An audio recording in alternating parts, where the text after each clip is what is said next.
Hi everyone. Today I am going to cover the causes of initiation or the onset of labor means labor कैसे start होता है क्यों होता है. तो causes of onset of labor को हम लोग एक निमोनिक से याद कर सकते हैं. प्रिसाइज मैकेनिज्म नहीं पता है क्यों स्टार्ट हो जाता है कैसे स्टार्ट हो जाता है बट जो थ्योरीज हैं उनको हम लोग कैसे याद कर सकते हैं. मेन जो थ्योरीज हैं उसमें है हार्मोनल फैक्टर्स और मैकेनिकल फैक्टर्स. तो हार्मोनल फैक्टर्स को हम लोग causes of onset of labour से याद कर सकते हैं. लेबर को हम लोग पार्चुरेशन भी बोलते हैं. तो सी कॉजेज का C means cortisol theory, O of का O means estrogen theory, again onset का O means oxytocin theory and P parturition का P means progesterone and prostaglandins theory. These are the factors which are going to play role in the initiation of labor. Then comes mechanical factors. Mechanical means structure से related. तो अगर uterine distension बहुत ज़्यादा हो रहा है या lower uterine segment stretch कर रहा है तो उसकी वजह से भी लेबर स्टार्ट होता है. अभी लोअर यूट्राइन सेगमेंट क्या होता है वो इसके पहले के वीडियो में मैं कवर कर चुकी हूँ. आप लोग स्क्रॉल करके देख सकते हैं. तो सबसे पहले आते हैं fetal cortisol theory. Because of some unknown factors fetal hypothalamic pituitary adrenal axis will be activated and there will be the sequence of events that will ultimately lead to increased secretion of fetal cortisol and fetal cortisol will act on placenta and further cascade will start for the initiation of labor.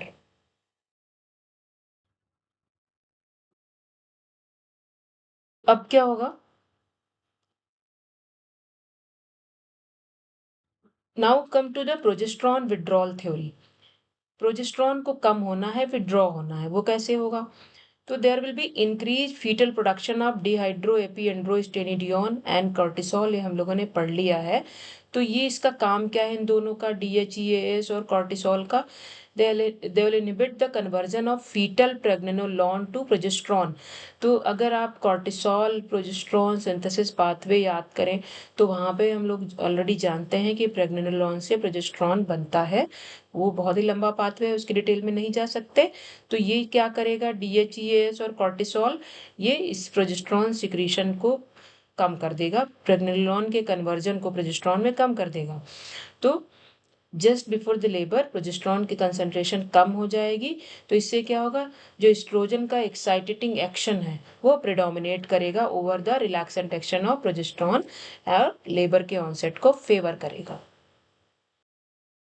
तो come to the prostaglandin theory. Prostaglandins को भी बढ़ना है तो because of increase estrogen and glucocorticoids and mechanical stretching near term uterus will be over stressed. तो that will lead to increased synthesis of prostaglandins from the placental membranes, decidual cells and myometrium.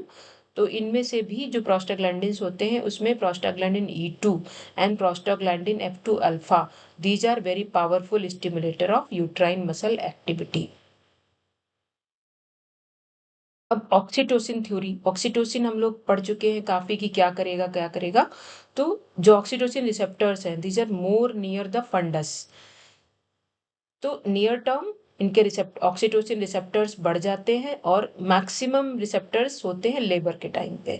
तो इसीलिए जब हम लोग first trimester abortions के लिए जाते हैं तो ऑक्सीटोसिन का इस्तेमाल जनरली नहीं करते हैं because the oxytocin receptors are very less in the first trimester. तो oxytocin will not be very helpful. इसके अलावा इसके बजाय हम लोग क्या इस्तेमाल करते हैं prostaglandins like misoprostol in the first trimester of the first trimester abortion. तो होता क्यों है ऑक्सीटोसिन क्यों बढ़ जाता है. तो जैसे जैसे नियर टर्म प्लेसेंटा की एजिंग होती है बिकॉज ऑफ कैल्सिफिकेशन तो प्लेसेंटा से एक हार्मोन होता है ऑक्सीटोसिनेज. वो प्लेसेंटा वो ऑक्सीटोसिन का डिग्रेडेशन करता है. तो because of placental ageing this oxytocinase enzyme will decrease. तो इससे क्या होगा ऑक्सीटोसिन का डिग्रेडेशन नहीं हो पाएगा और ऑक्सीटोसिन की कंसंट्रेशन बढ़ जाएगी. तो oxytocin again will stimulate the synthesis and release of prostaglandins like prostaglandin E2 and F2 alpha.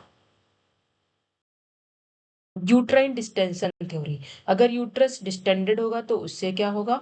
When the uterus is distended to a certain limit तो यूट्रस का नेचर होता है कि अगर उसके अंदर कुछ भी है तो it will try to expel it out, उसका मन करता है कि बस जो कुछ भी है जल्दी से निकाल दो। तो that's why it will, when there is term, the uterus will be distended more and it will start contracting। तो इसीलिए अगर कोई मल्टीपल प्रेगनेंसी का पेशेंट है, मतलब ट्विन या ट्रिपलेट है या पॉलीहाइड्रोमनियोस है, तो वहां पे स्ट्रेचिंग या यूट्रस का साइज टर्म से पहले ही उतना हो जाता है जो कि यूट्रस की एक लिमिट है। तो इसीलिए वहां पे क्या होता है, प्रीटर्म लेबर हो जाता है मल्टीपल प्रेगनेंसी और पॉलीहाइड्रोमनियोस के केसेस में। Then stretching of the lower uterine segment will also lead to onset of labor। Why? Because ये lower uterine segment की stretching near term क्यों होगी? Because of engagement, presenting part will press to the lower uterine segment, और there will be increased gap junction receptors for oxytocin and contraction associated proteins। तो because of stretching of the lower uterine segment वहां पे gap junctions बढ़ जाएंगे and contractions भी, contraction associated proteins भी बढ़ जाएंगे। Then comes neurological factors. तो जो मायोमेट्रियम होती है उस पे both alpha and beta receptors, जो सिंपैथेटिक रिसेप्टर्स होते हैं, वो पाए जाते हैं। इस्ट्रोजन मेनली फंक्शन करता है through alpha receptors, while progesterone जो होता है वो फंक्शन करता है बीटा रिसेप्टर्स के थ्रू। तो अगर प्रोजेस्ट्रॉन बढ़ेगा तो ये बीटा रिसेप्टर्स को स्टिमुलेट करेगा। तो क्या होगा, प्रोजेस्ट्रॉन का काम क्या है, रिलैक्स करना। तो इसीलिए बीटा रिसेप्टर्स अगर स्टिमुलेट होंगे तो क्या होगा, यूट्रस रिलैक्स हो जाएगा। दैट्स वाई अगर कोई पेशेंट प्रीटर्म लेबर के साथ होता है तो हम लोग उसे बीटा 2 एगोनिस्ट देते हैं।